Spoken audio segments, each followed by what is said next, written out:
وعلى آل إبراهيم إنك حميد مجيد. اللهم بارك على محمد وعلى آل محمد كما باركت على إبراهيم وعلى آل إبراهيم إنك حميد مجيد. رب اشرح لي صدري ويسر لي أمري واحلل عقدة من لساني يفقهوا قولي. We begin in the name of Allah, asking to send His peace and blessings upon our dear beloved Prophet Muhammad sallallahu alayhi wasallam, and his wives and his family members and his companions and all those who follow their example till the day, praying that Allah subhanahu wa ta'ala makes us amongst them. Allahumma ameen. The scholar Al-Muhasibi, he writes for us to consider this experience that we've been discussing so far about the Day of Judgment. And he says, when the number of all living things comes to an end, when Allah subhanahu wa ta'ala decrees, like we were talking about last week, with the blowing of the trumpet, and then all the living things die in the heavens and the earth, and they become empty, devoid of inhabitants, and they become still after they have been in motion, and there will be nothing to be heard and no one to be seen. Then the Compeller, the Most High, will remain as He had always been, the Eternal One, unique in His might and majesty. Then your soul will be startled by the cry of the caller, calling all of creation as well as you to stand before Allah with utter humility and submission. Imagine how this call will sound to you, what effect it will have on you when you realize you're being called to stand in front of the Sovereign, the Most High. So your heart will sink and your hair will turn gray in response to this call, because it will be one call to appear before the owner of majesty and honor, of might and pride, subhanahu wa ta'ala. And whilst you will be filled with terror at the voice, you will hear the earth opening above your head, so you will leap up covered with dust from head to toe, standing on your feet in gloom of your grave, staring in the direction of this call. All created beings will have gotten up when you did, covered with the dust of the earth in which they have been disintegrating for so long. How often do we actually think of this experience? Like I was saying last week, and I'll continue to say, we go through life thinking of these checkpoints, these important events in our lives, and we look forward to them and we wonder what it's going to smell like, what it's going to taste like, what it's going to feel like. And we're just constantly running through our heads, and we don't do this often enough, as Al-Muhasibi is telling us to do. Consider what it will feel like as I step out of my grave for the resurrection. What will be the emotions that go through my mind? What will be the first deeds that I remember? What will be my experience? Because not everyone exits the grave in the same way. We spoke a little bit about the occurrences, the natural occurrences that will be happening around us. Like Allah subhanahu wa ta'ala told us, the violent shaking of the earth. It will be shaking in an extreme violence. The sun being wrapped up in darkness and submerged and brought close to the people. In response, them sweating in accordance to their misdeeds, such that some of them sweat to their ankles, some to their midriff, some to their chests, and some completely submerged by their sweat. We know that the animals will be resurrected, and we spoke about that, how they will be resurrected such that Allah subhanahu wa ta'ala will judge between them. Any type of oppression, or one animal taking advantage of the other, or hurting one another in an unjust fashion, Allah will have that established in front of all humanity, so that every single person can observe this and know with a huge sinking feeling that every single injustice is about to be accounted for. Every single right is about to be restored. And then when they are judged between them and then told, return to dust, kunu turaba, the disbeliever, the oppressor, the criminal who spent a lifetime oppressing others will see this and wish that they had the same deal, that they simply will get judged, justice gets meted out between all these different parties, and then they'll return to dust. But that won't be the case. We know that the skies will be wrapped up and torn like paper. Allah subhanahu wa ta'ala says, يَوْمَ نَطْوِي السَّمَاءَ كَطَيِّ السِّجِلِّ لِلْكُتُبِ. We will roll up the heavens like a scroll of paper, the same way that scrolls of paper are rolled up or books are torn. We know that the skies will be falling, the mountains will be shaking and done away with, turned into dust as well. The oceans will be burst ablaze. So this scene that Muhasibi is telling us about, that you're going to burst out of your grave, you're standing with this dust that's been covering you for only Allah knows how long, and you're realizing that it's the Day of Judgment, all these things are coming to your senses. This is the environment that you come out to. So severe that Allah subhanahu wa ta'ala told us that the pregnant woman will miscarry upon witnessing all these things. يوم ترونها تذهل كل مرضعة عما أرضعت وتضع كل ذات حمل حملها وترى الناس سكارى وما هم بسكارى. That the nursing mother will cast aside the infant that she's nursing, and the pregnant mother will miscarry out of terror of that day. right? The emotions of our mothers are things that are universal, that everyone understands. This is the height of care, the height of compassion, and even in this case, it's not something that would contest with the terror of this day. It's a day that is so severe that Allah subhanahu wa ta'ala told us, فَكَيْفَ تَتَّقُونَ إِن كَفَرْتُمْ يَوْمًا يَجْعَلُ الْوِلْدَانَ شِيبًا. How then can you protect yourself? How are you planning to protect yourself, to keep up your guard regarding the day that will turn the child's hair gray?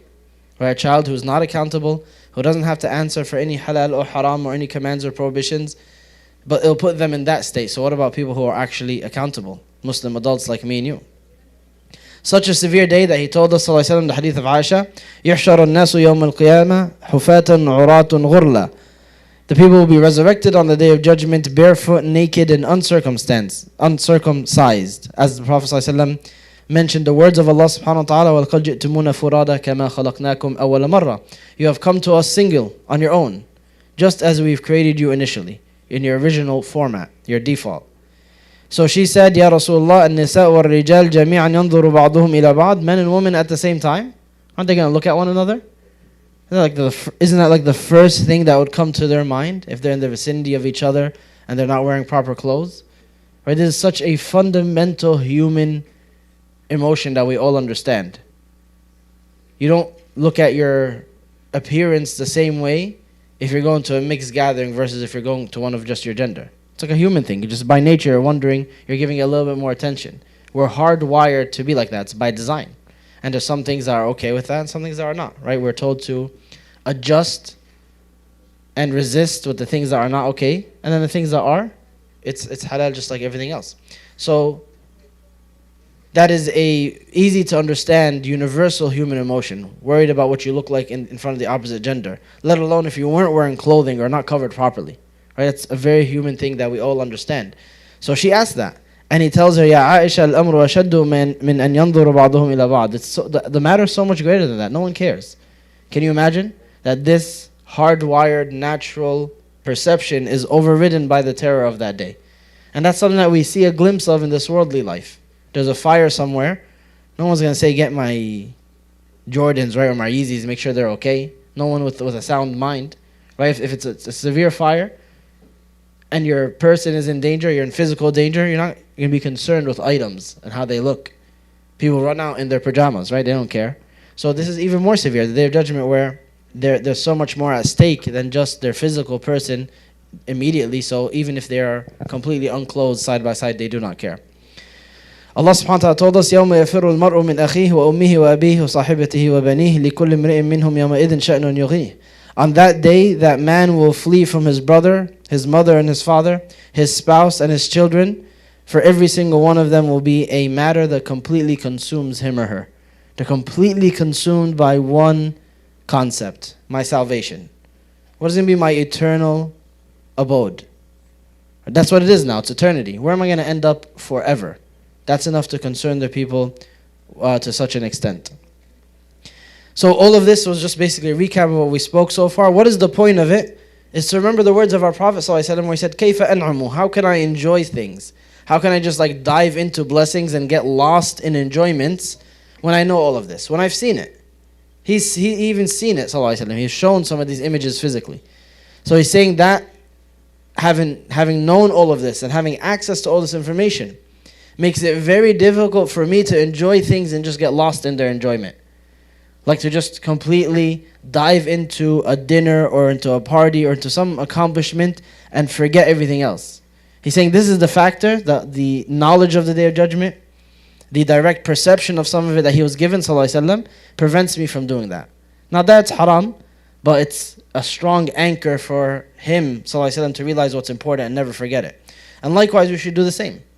Like we were saying last week, this isn't a call to restrict yourself in things that are halal, but to never allow yourself to get lost in what this world has to offer. Of course, haram goes without saying, but even in what's halal, so that you don't tune out of these important descriptions and important conclusions and events that people will take part in. So this is supposed to take the majority of your focus. And that makes sense just purely mathematically, right? How long is this worldly life? How long does the longest person live? 100. I don't think people pass 100 often. And even when they do it, it looks completely horrible, but that's like separate. Let's say 100, let's say they pass to get to 100, completely healthy, completely happy, eating whatever they want. Even though that's not the case, but let's say 100. How long is the day of judgment by itself? Forget the hereafter, eternity, just the day of judgment. 50,000 years. And one different ayah 5, we'll talk about that right now. So 100 divided by 50,000. What's that percentage-wise? 100 divided by 50,000 is, it's going to be like 0.05%. Right, someone check it. No one looks like they're checking it, so we'll pretend it's right. 0.05%? 2?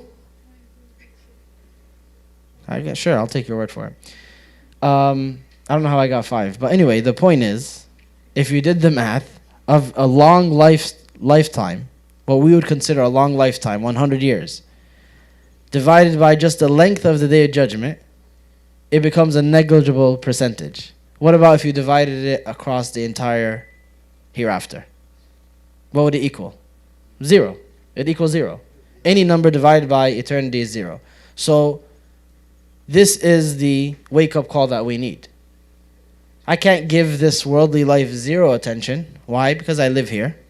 Because I need to pay rent. Because I need to eat food. These are necessities that Allah created us with as a society. So I can't give this worldly life 0. But if I give it anything more than what this proportion teaches me, that makes me foolish. Right? If I give it more proportion than what this math just proved, that it's nothing, my overall existence here is negligible time-wise compared to the day of judgment hereafter, why would I give it more than it's due or more attention than it deserves? One of the names we said of the day of judgment is Yawm al-Hashr or Yawm al-Jam'ah, the day of gathering. All the people will be gathered and resurrected, from Adam alayhi salam all the way to the last man.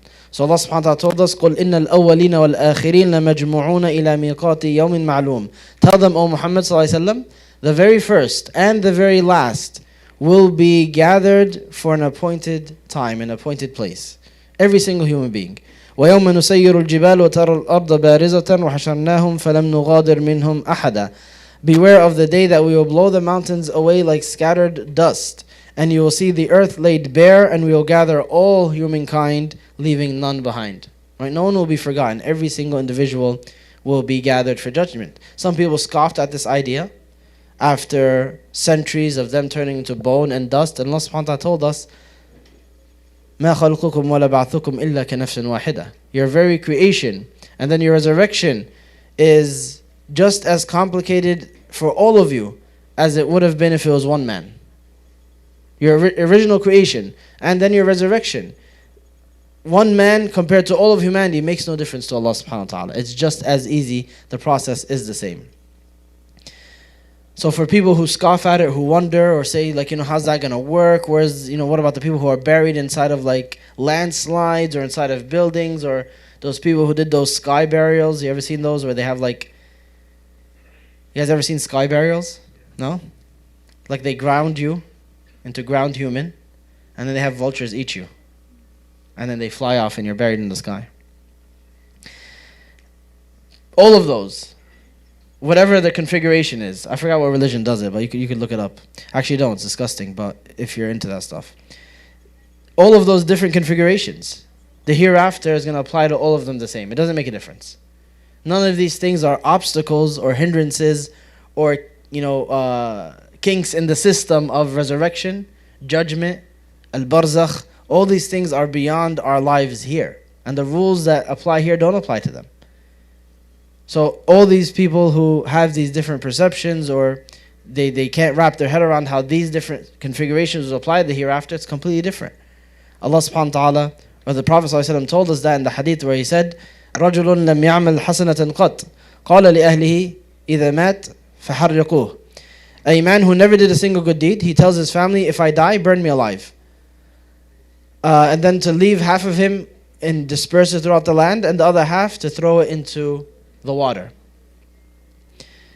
Why? He says, فَوَاللَّهِ لَإِنْ قَدَرَ اللَّهُ عَلَيْهِ لَيُعَذِّبَنِّي عَذَابًا لَا يُعَذِّبُهُ أَحَدًا مِنَ الْعَالَمِينَ.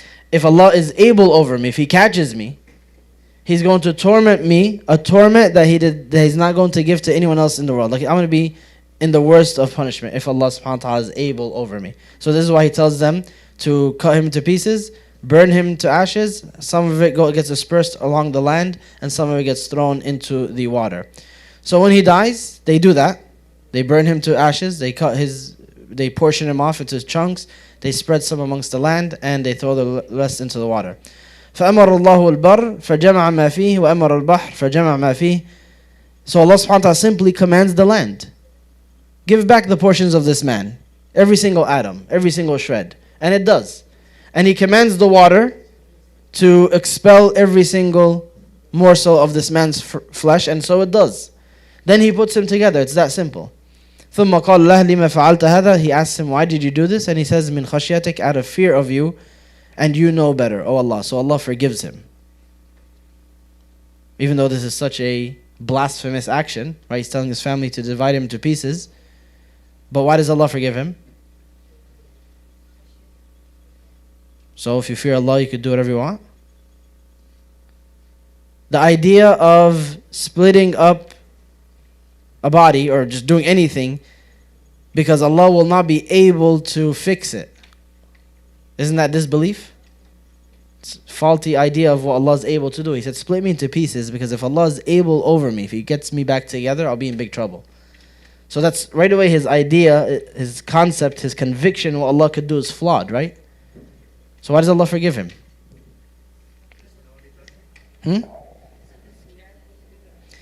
So it was mistaken what he did, but it was from a good place.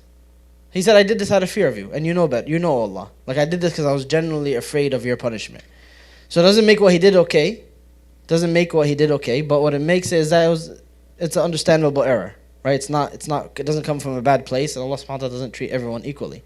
So people who couldn't know better, or they make a mistake, a genuine mistake out of sincere fear or sincere worry, Allah will forgive them, of course. So it's not a task for Allah to bring the first and the last human being ever. How long will they have to endure everything that we just spoke about? How long will these occurrences be going on for around them? في يوم كان مقداره 50,000 سنة, Allah subhanahu wa ta'ala says. On a day that its length, its proximity will be 50,000 years. Right, this is just the day of judgment, 50,000 years. In another ayah he says, يدبر الأمر من السماء إلى الأرض ثم يعرج إليه في يوم كان مقداره 1000 سنة مما تعدون. That it will be 1,000 years according to what you count. It's closer to 1,000 years. What's the difference here? It's according to your deeds. Similar to the sweat, all the perceptions of the day of judgment are spiritual ones. There's no longer physical perceptions. It's no longer like, oh, if you're shaded, you're warm, or you're cool. If you can't find shade, then you're hot, right? It's not like, oh, it depends on your physique, how much you'll sweat. All these things are no longer relevant. It's about your spirit. If you're a good person, you don't sweat that much. The proximity of the sun makes no difference. And if you're an evil person, you're submerged in sweat. It doesn't matter where the sweat has to go. It doesn't have to fill the land vertically first. Or all that doesn't matter anymore, right? These are pure spiritual experiences. So similarly, the length of the day is a spiritual experience. And just like with everything that we're going to describe, whether we stop on it or not, for the believer, for the righteous, it is tailored in accordance to their righteousness. So the Prophet ﷺ, he was asked, مَا أَطْوَلْ هَذَا الْيَوْمِ, how long is this day? And he replied ﷺ, وَالَّذِي نَفْسِي بِيَدِهِ إِنَّهُ لَيُخَفَّفْ عَلَى الْمُؤْمِنِ حَتَّى يَكُونُ عَلَيْهِ أَخَفْ مِنْ صَلَاةٍ مَكْتُوبَةٍ. He is asked about the length of the day judgment, how difficult it will be to process that. And he said, I swear by the one who holds my soul in his hands, it will be lightened for the believer until it resembles the time of a prescribed prayer. So scholars said that could mean the time it takes you to pray a salah, just a few minutes. Or the time of a prescribed prayer, meaning the time that's allowed for a prescribed prayer, from one prayer to the next. What's the maximum amount from one prayer to the next? From Fajr to Dhuhr, right? It's like what, 4 or 5 hours, 6 hours? So that is, it's going to be lightened to that level for the believers. Just like when we were talking about the sun. He said, Sallallahu Alaihi Wasallam, Tadnu Shams is going to be brought close. People will sweat in accordance to their deeds. So according to how they live their life, they're either sweating to their ankles or to their knees or to their midriff or to their chest or to their nose or completely submerged. And there's an exception, right? Not everyone suffers through this heat. But the sun is brought supernaturally close. And there is no shade, right? Allah subhanahu wa ta'ala says, لا ترى فيها عوجا ولا أمتا. You will not see any valleys or any mountains or any hills. That's it. The earth has been flattened, like we were saying last week. يوم تبدل الأرض غير الأرض والسماوات. The earth will be completely switched out for a different earth. This one has no valleys, has no trees, has no mountains, has no buildings. He said, sallallahu alaihi wasallam, تمد الأرض, and it will be flattened. You know when you flatten something, it increases what? What do you increase when you flatten it? It's the surface area. Someone said it. So now it just becomes one giant flat plane. So it's going to be huge. Right? It's also going to be huge in size.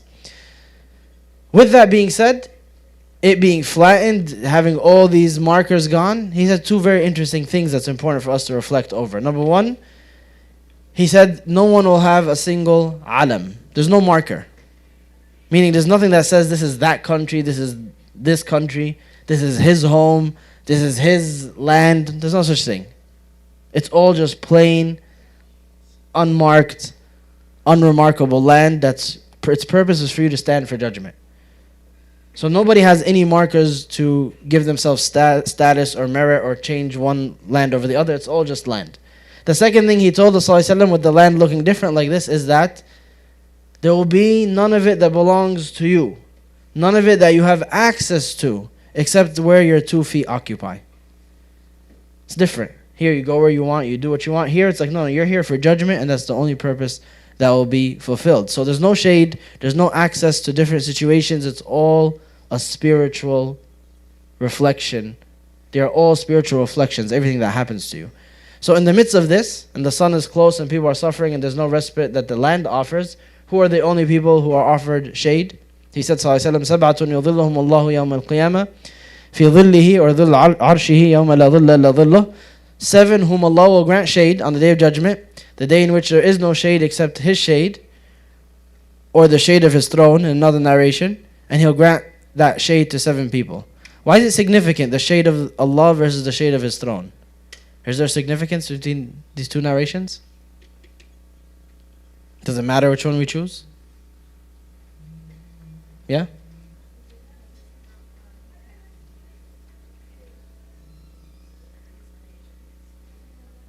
Yeah, Allah can't have a shade, because that means the sun is on top of Him casting a shadow. So that makes no sense. So it's the shade of His throne. That's how many of the scholars have interpreted it. Even though they said He could create a supernatural shade that doesn't need a sun behind it, especially on the Day of Judgment. But anyway, just an interesting side point. So the shade of His throne, that's the only shade that exists on earth on this day.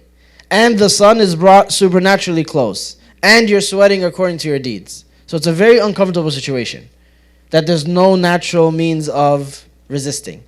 So who are the 7 that are the only given this special consideration of shade under the throne of Allah? Who are these 7 types of people? Okay, go ahead, give me one.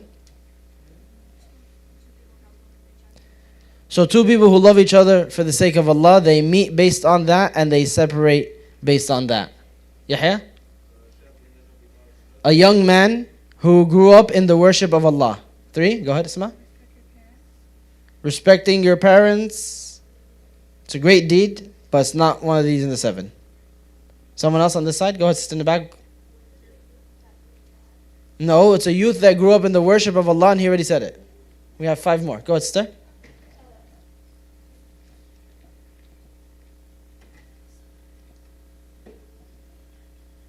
Suspense is killing me. No. Also a great deed, but not in these 7. So a man who remembers Allah in private and his eyes overflow with tears. 4? Huh? Salah? No. A man whose heart is attached to the masajid. That's 4? I feel like I didn't move a finger on the last one. It's okay. 5. Go ahead, sister. Zakat is a great action. Also not one of these 7. Go ahead, Sierra. A just leader, that's 5, 6 and 7. Fuad. A man who gives in charities and he gives so secretly that his right does not know what his left gave. And the last one, go ahead, Amr. Za'am. Someone who resists temptations, not exactly, but close enough. He said, sallallahu alaihi wasallam, سبعة يظلهم الله يوم القيامة في ظله يوم لا ظل إلا ظله. Seven whom Allah will shade in the shade of His throne on the day in which there is no shade except the shade that He grants. First of them, Imamun Adil, a just ruler. Number two, Shabun Nasha'a fi ibadatillah, a young man who grows up in the worship of Allah. وَرَجُلٌ ذَكَرَ اللَّهُ فِي خَلَاءٍ فَفَاضَتْ عَيْنَاهُ, a man who remembers Allah in private and his eyes overflow with tears. وَرَجُلٌ قَلْبُهُ مُعَلَّقٌ فِي الْمَسْجِدِ, and a man whose heart is hung up in the masjid. وَرَجُلَانِ تَحَبَّ فِي اللَّهِ, and two men who love one another for the sake of Allah.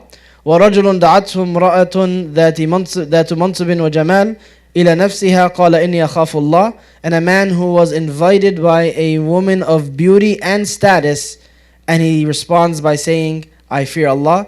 And then lastly he said sallallahu alaihi wasallam, وَرَجُلٌ تَصَدَّقَ بِصَدَقَةٍ فَأَخْفَاهَا حَتَّى لَا تَعْلَمُ شِمَالُهُ مَا صَنَعَتْ يَمِينُهُ, a man who gives a charity, kept it so secret that his left doesn't know what his right hand gave. So very quickly, just because it's an important hadith that we should all memorize, especially in this context, the salvation and the special status that it offers on the Day of Judgment.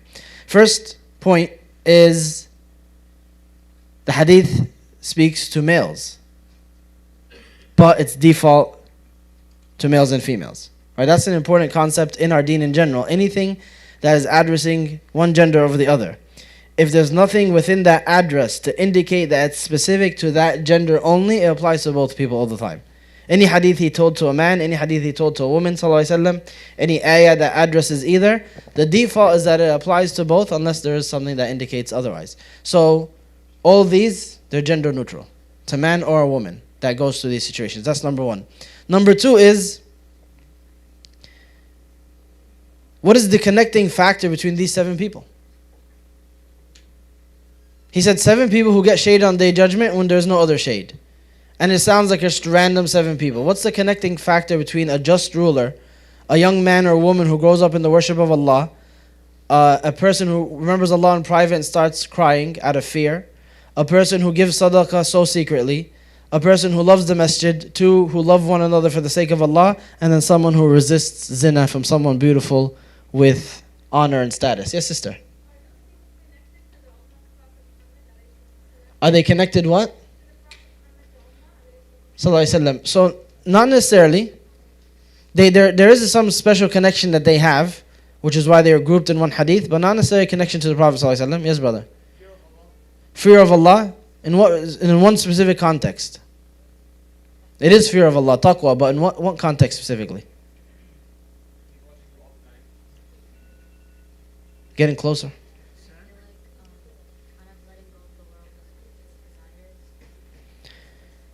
So both of your answers melded together. They're in situations where the temptation is very, very high, where they could get away with it very easily, where the incentive to do haram is so much higher. A just ruler, why is there so much more incentive for him to do haram? He's the ruler. You don't like it, you just go to jail, right? That's the way democracy works. So it's how kings and governors and rulers have been doing since humanity began. That's what they do. So he has the authority in his hand, the army in his hand, the wealth in his hand. So for him to put all that aside and say, no, I'll be just, that's a huge temptation that he's resisting, that he's aware of Allah in a very special situation.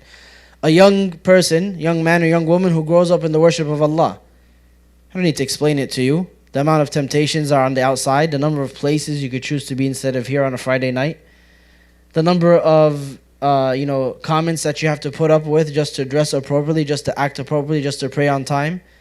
Especially as a youth, the number of things calling you to the outside, telling you it's funner out here, it's more interesting, and you choose not to be. So that Allah subhanahu wa ta'ala acknowledges that. He acknowledges how difficult it is to make that choice, how difficult it is to be in your situation and still make the right decision. So you get exclusive shade on Day of Judgment. Next is a man who remembers Allah in private and then his eyes overflow with tears. What special desire did they resist? Sleeping? I didn't think of it, but that's a good idea. Rohan? So there's this huge amount of effort required by reflection. That's true. Ruqayya?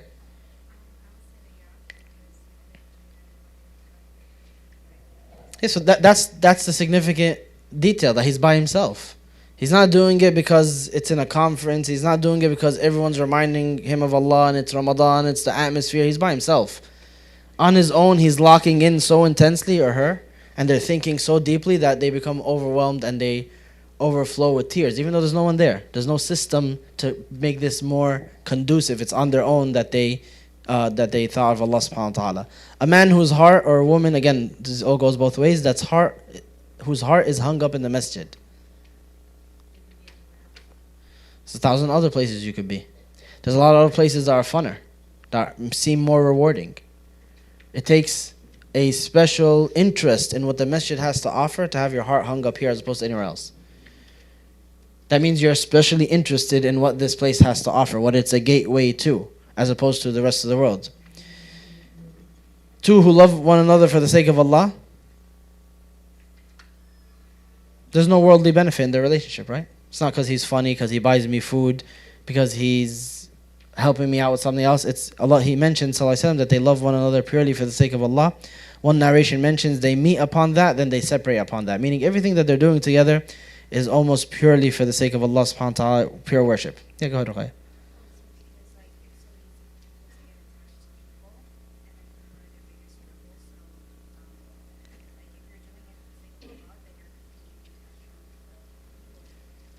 Yeah, if it's purely based on what Allah prefers, that's a special level of detachment from others. That's even unnatural. It's natural that you'll be attached to others and like people and dislike others. But what makes these people special is the fact that they're insisted on looking at it purely from that lens that you mentioned. Anything else? Anything we missed? Someone who resists a man or woman who is of beauty and status and says, I fear Allah, that's quite obvious how difficult that test would be. That person is not just beautiful, but they have status, meaning the individual has a lot to gain by saying yes. They are in the inferior position, and they have a lot to gain by saying yes, and they refuse. And then the last one was a man who gave in charity, such that his right does not know what his left gave. And some have said that this is a metaphor to meaning that he doesn't do what? He doesn't do what? He doesn't count it. Yeah. So, and some say it's also a metaphor for how secret. It's just, he's giving it so secretly, not even his right knows what his left gives. So that's like a metaphor, or saying that he doesn't count it. He gives without counting, because you need both hands to count, right? So he doesn't count it, he just gives straight up. So anyway, these 7 are given shade on the Day of Judgment when no one else has shade. And that's kind of what I want to do in the next few minutes that we have, which is just take these snapshots. So remember, we spoke about resurrection. They come out of their graves, and they come out in all these different situations. In fact, if we were just to go through all of them, that would take us a very long time, but just take some snapshots and take a look at them so we can place ourselves accordingly. So first, we already mentioned how they're resurrected, uncircumcised, naked, barefoot. The Prophet ﷺ told us that they are then, first of all, that his grave will be the first one that is opened. He's the first to exit from his grave out of all mankind, his grave in Medina sallallahu alaihi wasallam. And he says, when I exit it, I will see Musa alayhi salam holding onto the throne of Allah. So I do not know if he was resurrected before me, if he exited his grave before me, or if something else happened. Like, why is he there? And then he says the first to be clothed will be Ibrahim alayhi salam. He will be given clothing from Jannah to cover his awrah. And then I will be clothed second, and the clothing that will be given is from Jannah, that none will be given similar to it. So even though Ibrahim alayhi salam is given clothing first, the Prophet ﷺ is the most superior. And then the people are clothed in accordance to their deeds. So that means how quick they're clothed and how well they're clothed. Right? How well they covered with this clothing and what that clothing looks like. He gave us, Allah subhanahu wa ta'ala gave us, whether through the Quran and through the hadith of the Prophet ﷺ, snapshots of certain people for us to contemplate over, which is what we'll do now. One is the oppressors, those who oppressed others. The Prophet ﷺ said, يُحْشَرُ الْمُتَكَبِّرُونَ يَوْمَ الْقِيَامَةِ أَمْثَالَ الذَّرِّ فِي صُوَرِ الرِّجَالِ يَغْشَاهُمُ الذُّلُّ مِنْ كُلِّ مَكَانٍ يُسَاقُونَ إِلَى سِجْنٍ فِي جَهَنَّمَ يُقَالُ لَهُ بُولُسٍ تَعْلُوهُمْ نَارٌ النِّيَارِ يُسْقَوْنَ مِنْ عَصَارَةِ أَهْلِ النَّارِ تِينَةَ الْخُبَالِ. Those who were arrogant, who were aggressively oppressive towards others. On the Day of Judgment, they will be resurrected like the smallest ants. Dhar are those small ants that you can't see till you go all the way down, zoom in, and look on the ground. Like if you were standing and you wouldn't see one moving in front of you. You know those ants? They're kind of like grayish, whitish. That's what dhar is. They'll be resurrected in this size, he said, sallallahu alaihi wasallam, but in the shapes of men. They're still human beings, but they're that size. يَغْشَاهُمُ الظُّلُّ مِنْ كُلِّ مَكَانٍ. They're surrounded by humiliation from every direction. Right? Someone who's that small is in danger of getting crushed. It's not going to be treated with any type of respect or acknowledgement. So they're surrounded by humiliation from every direction, and they are driven like cattle to a prison in Jahannam, in which they'll be forced to drink from the putrid offshoot of the people of the fire that comes from their injuries. So what is the connection here? Every single image, every single punishment, every single reward in the hereafter has a reflection on its physical nature in this world. It's there to teach us a lesson about that action, or to draw a reflection about that concept. So what's the reflection here? What's the link between these people and their punishment? Should be quite easy. Yeah, go ahead, Sarah. That's how they made people feel. They got a little bit of power. They got a little bit of wealth. They had some armies and some physical force behind them. And that's how they made others feel. Constantly humiliated. Constantly small and in danger. Right? Surrounded. Like everything in their life was under someone else's control. That they spent lifetimes doing that to others. So now it's literal for them on Day of Judgment. Yes, sister?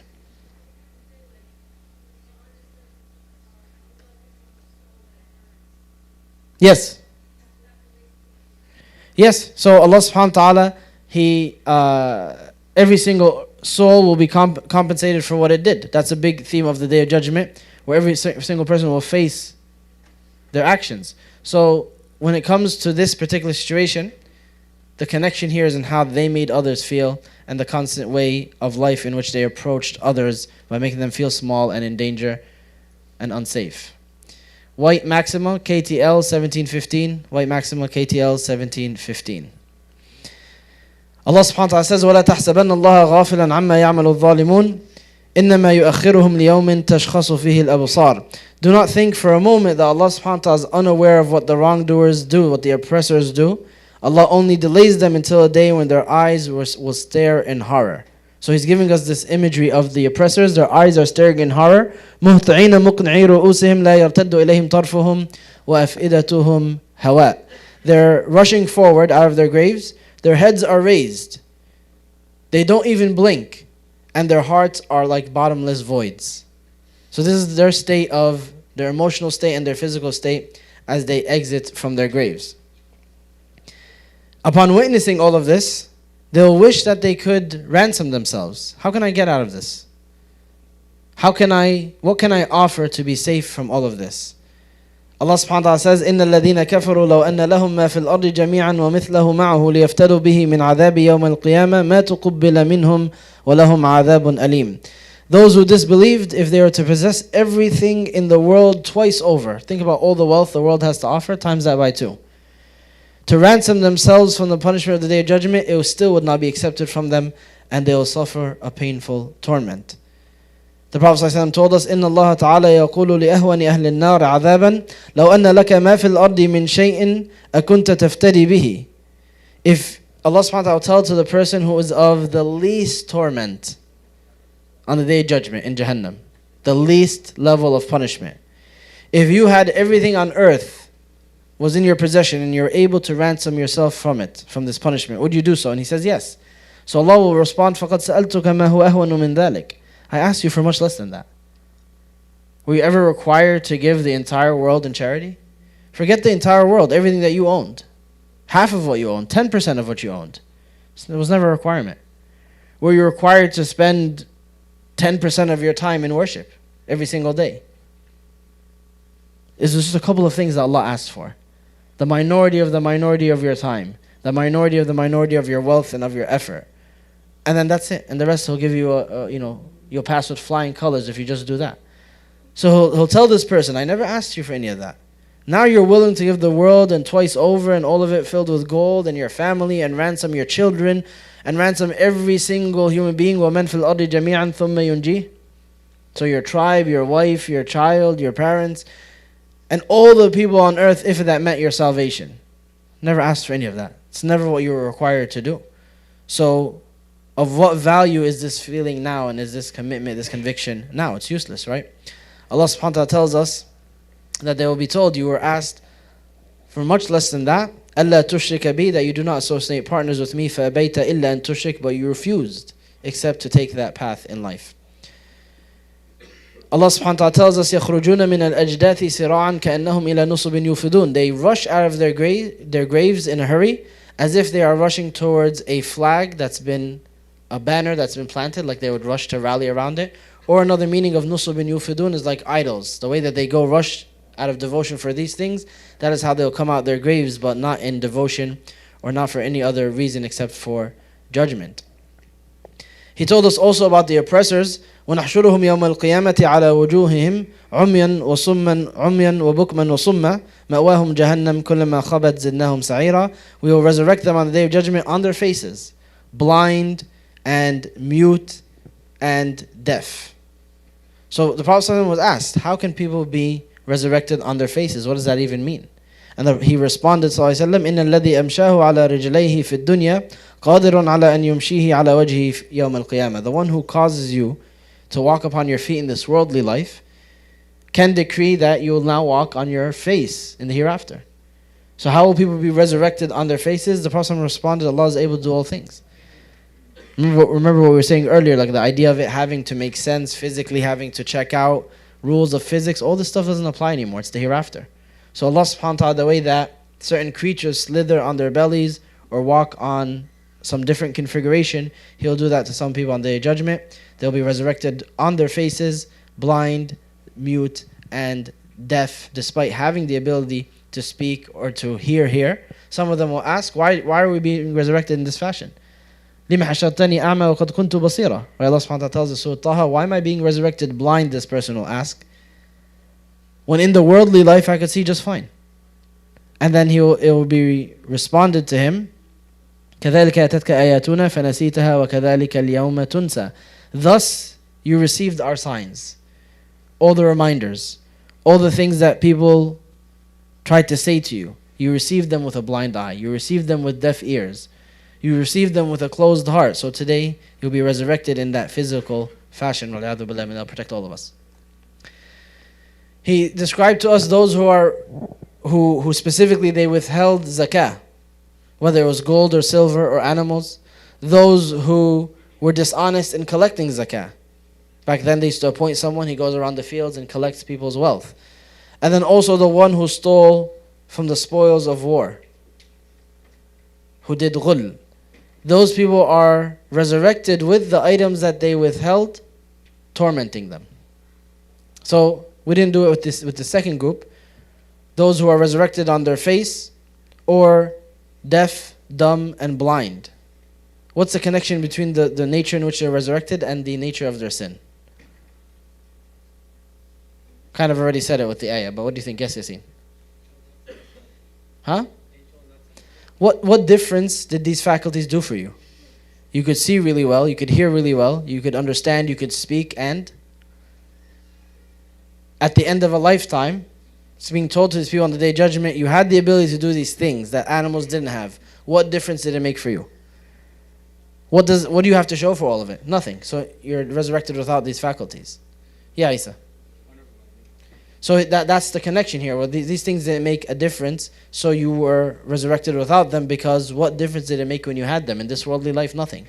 The ones who were resurrected on their face, some of the scholars mentioned this is specifically those who were arrogant, and some specific mushrikeen who refused sujood. Right? In this lifetime, you refused sujood. You were too proud to put your face on the ground. You felt like it wasn't befitting of you. But now here on the day of judgment, you're forced to, except it's not a merit, right? It's not something that you're gaining reward for, and it's not something that's raising your status because it's by force. The ones who collected these items or stole from the spoils of war, that's quite obvious that these very items are becoming instruments of their torment now. The Prophet ﷺ told us another person, and again, these aren't any particular order or significance, it's just a collection of a hadith about how people are resurrected. What it will look like as they come out of their graves. Some people are just as they are now. Some people are going through these situations. ما يزال الرجل يسأل الناس حتى يأتي يوم القيامة ليس في وجهه مزعة لحم. The man will continue to ask people for stuff until he'll come on the day of judgment, and there's a bunch of different narrations. One mentioned that his face, the flesh of it will be disfigured. Some mention specifically scratched up or torn into pieces, or some other disfigurations. So he's continuously asking people without a need. Right? It's not somebody who's poor. It's a freeloader. Right? Somebody who just has the opportunity to keep asking and they never are satisfied. So there's some people who ask when they need. That's normal. Even if they have the ability to gain. It's not praiseworthy, but it's not haram. Right? If I ask you for a meal and I could perfectly buy one or purchase one, or I ask you for money for one, it's not super honorable, right? It's not praiseworthy, but it's not haram. But then some people, they push it past even that. Then they start relaying to others or insinuating that they're in need, that they're struggling, and they're just like constantly consuming from other people's wealth, other people's food, other people's generosity. So this is that kind of person. So now they're resurrected disfigured in their face. What do you think the connection is here? Yeah, Fizan. They're disfigured in their face just like how they disfigured their image in the real life by portraying themselves as being needy when they weren't. They had no honor. They didn't care to protect their image. Is it a good look for you to be constantly needing others? Doesn't our deen emphasize self-sufficiency? You should be self-sufficient. You shouldn't be constantly waiting for the kindness of others, especially if you're young, if you're healthy, if you're able to. People came to the Prophet ﷺ in different times of need, and some of them he provided for. Asked others who has food, who can help us out. And other times he told them, go figure it out. You can figure it out. Right? You don't have the necessity factor. You're not sick, you're not old, you're not disabled. Our deen places an emphasis on being self-sufficient. Go figure it out for yourself. Get a job, get the wealth that you need, and figure out your needs. So this person, he didn't even have these needs. He's just going out of his way to freeload from people, to take free stuff. On top of that, he may have presented a need when there was none. So now he's lying. He's deceiving others to take wealth that belongs to zakah. So he, as Fizan said, he's willingly disfiguring his own image. So now in the Day of Judgment, he's physically disfigured. He told us, ﷺ, the martyrs are resurrected and their wounds are stark fresh, like they were just received. تُفَجِّرُ دَمَ, they burst with blood. اللَّوْنُ لَوْنُ الدَّمِ, the color is the color of blood, it's bright red. وَالْعَرْفُ عَرْفُ الْمِسْكِ, but the smell of it is like misk. What's the connection here? Shouldn't be too difficult. What's the connection between the way that they're resurrected and their spiritual status? Remember, that's the point of all these resurrections on Day of Judgment. People in different images, so that me and you can sit here, reflect, and have the right perceptions about what occurs around us. It's the whole point of what we're doing this whole time. Yes, Aisa. So what is the connection though? The martyrs come, their wounds are still fresh, they are bright, bleeding, bursting with blood, and while they look like blood, they smell the smell of musk, of perfume.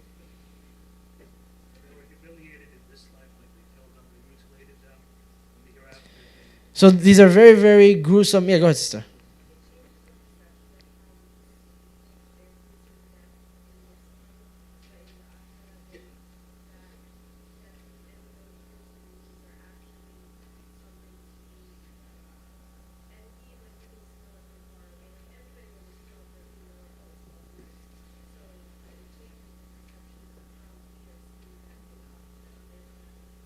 Yeah, that's exactly the point.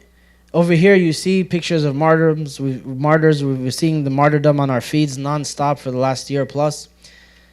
And they're gruesome images. And they're things that make you falter. Right? They make you resolve. They make you hesitate. Wonder what it's all about. Wonder how's this fair. Wondering your purpose and how much of difference that you're making. Just put all that aside. It's a very unsightly thing. It hurts you to look at. To see innocent people in this fashion. It's a very, very unpleasant sight. On the Day of Judgment, that's reversed.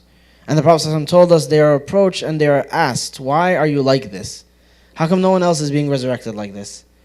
How come people are just coming out of their graves hunky-dory like they were right before they died? They're fine. Why are you all mangled up in pieces? Why is your body bleeding in this fashion? And they will answer, Feek, on your sake, O Allah.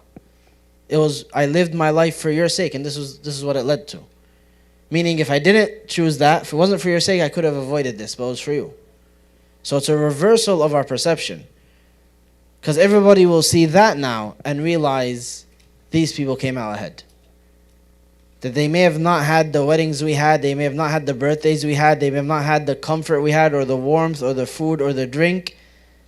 And we may have looked at them and felt sorry for them here, that they didn't have any of these things. But on the day of judgment, it's going to be made clear, you're the one who's tripping. You have no idea what you're talking about.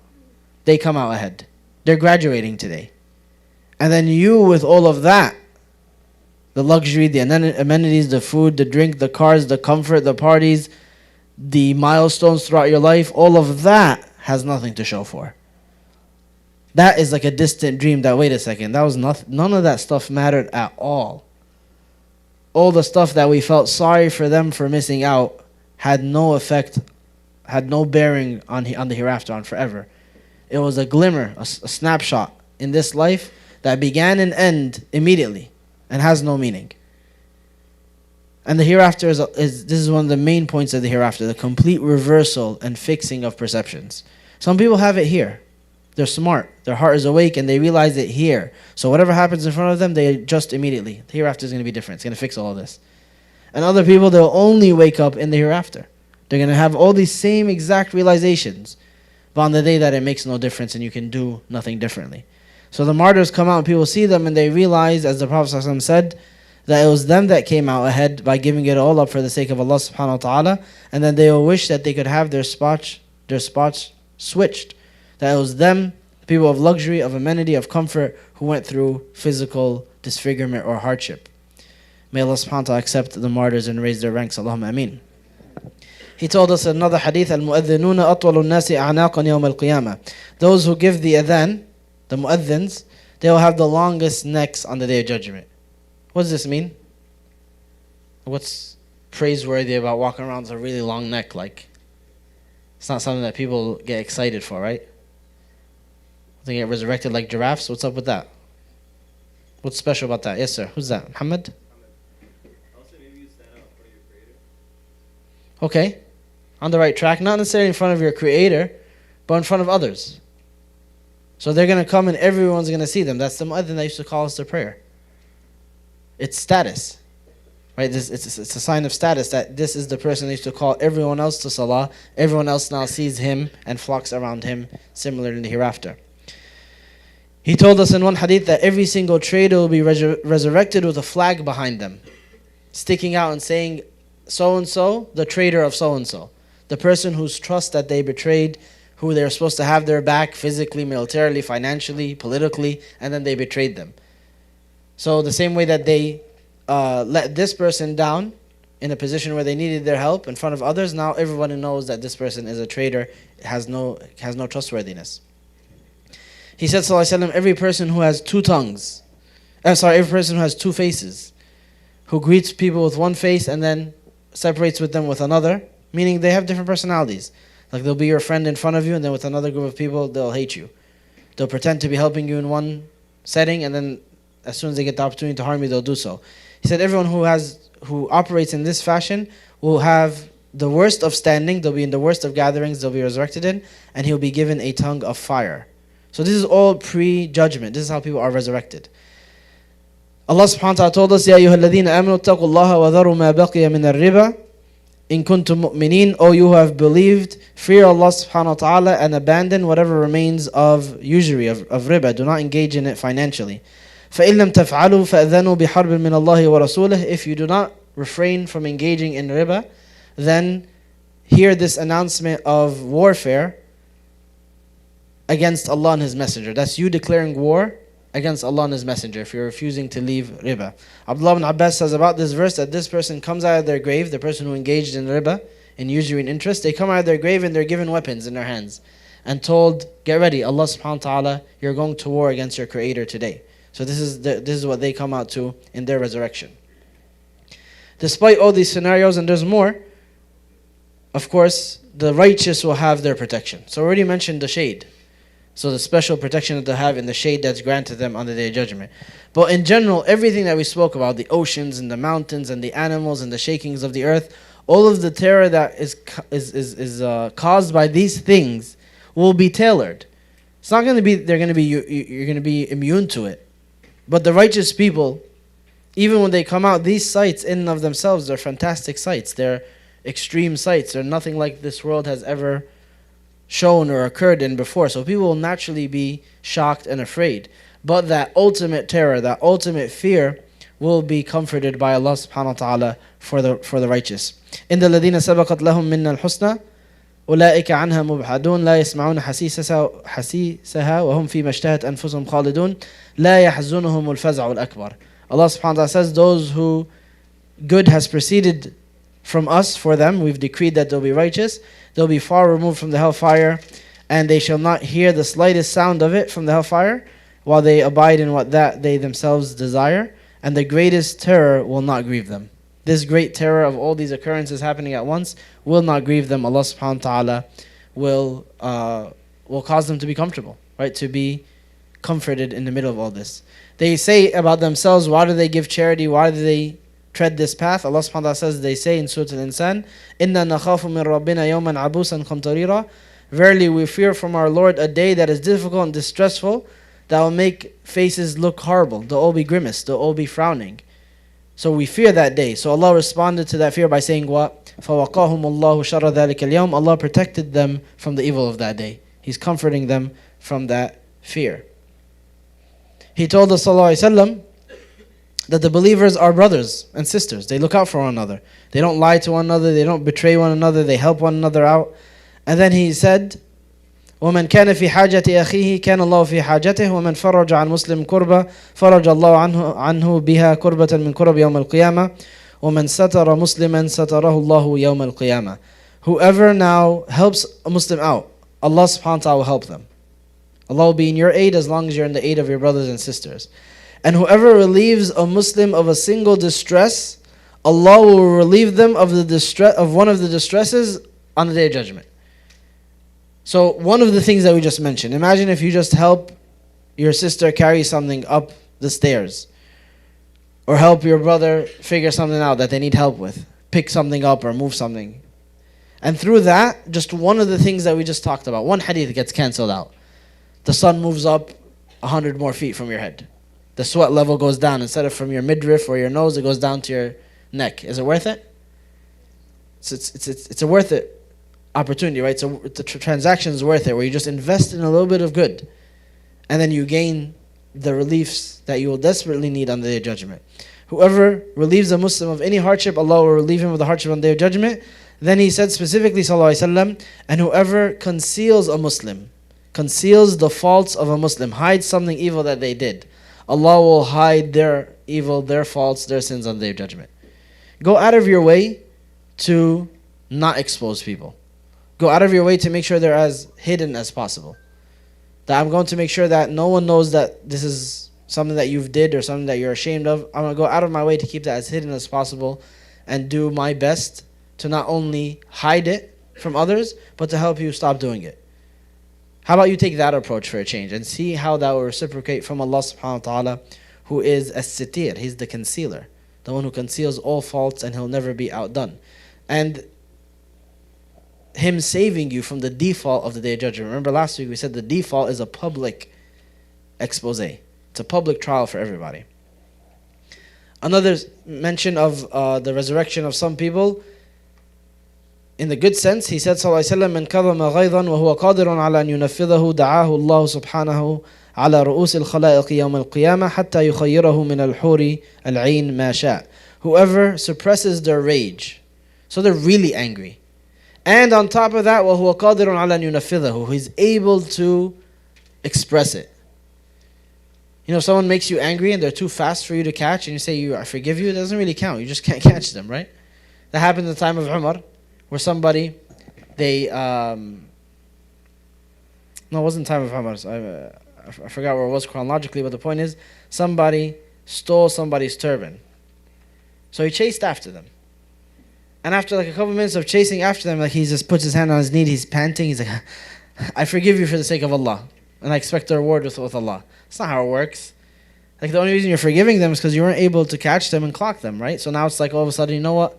Forgiveness is a good reward, I'll take that. It's not how it works, right? You're only settling because you were unable to fulfill your anger. So here he's saying you suppress your rage while you're able to fulfill it. You have full ability to fulfill this anger. Allah will call them on top, in front of all of the creation on Day of Judgment, for them to choose any of the hur al-ain that they so choose for suppressing their anger, suppressing their rage. What's the connection here?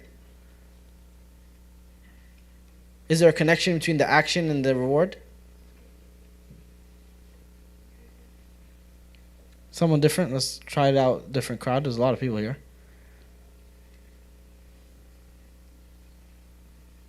I guess it's you guys. Go for it. Go ahead, Sierra.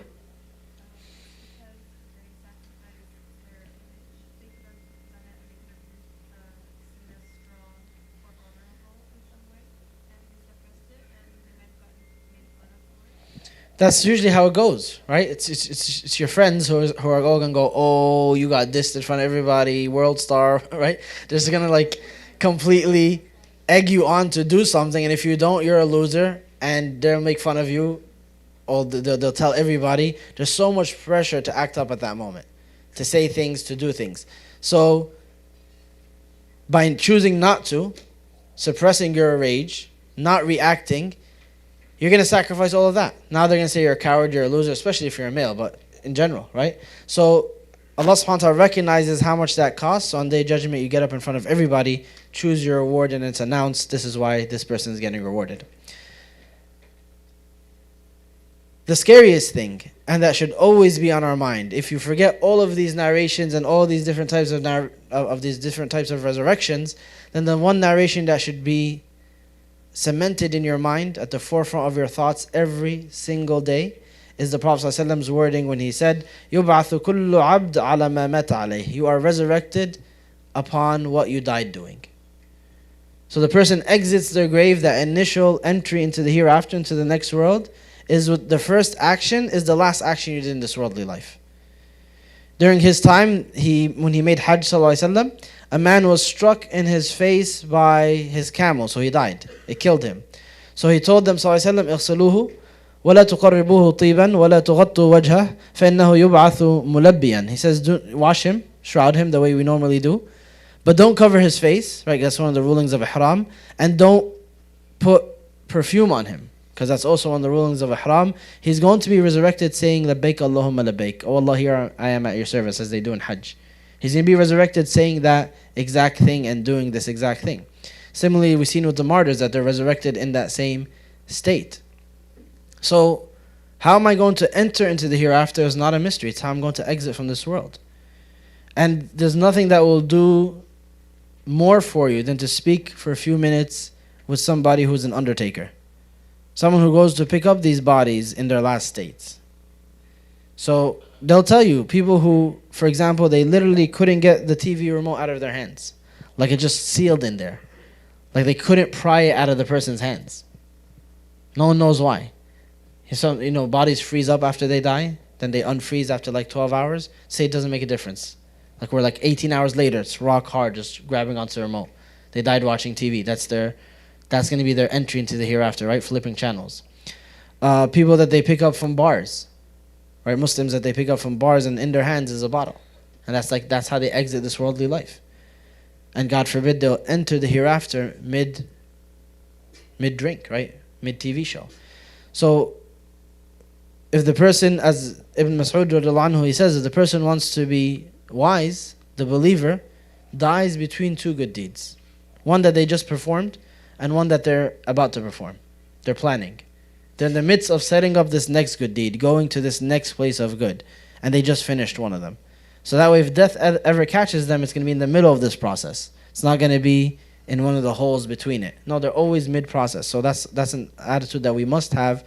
Always be bouncing between good, and never engage in an action or an environment that you don't want to die in. If this isn't the last memory you want to have in this worldly life, you want this to be the first memory of resurrection as you meet your Creator and stand for judgment, don't go there in the first place, ever.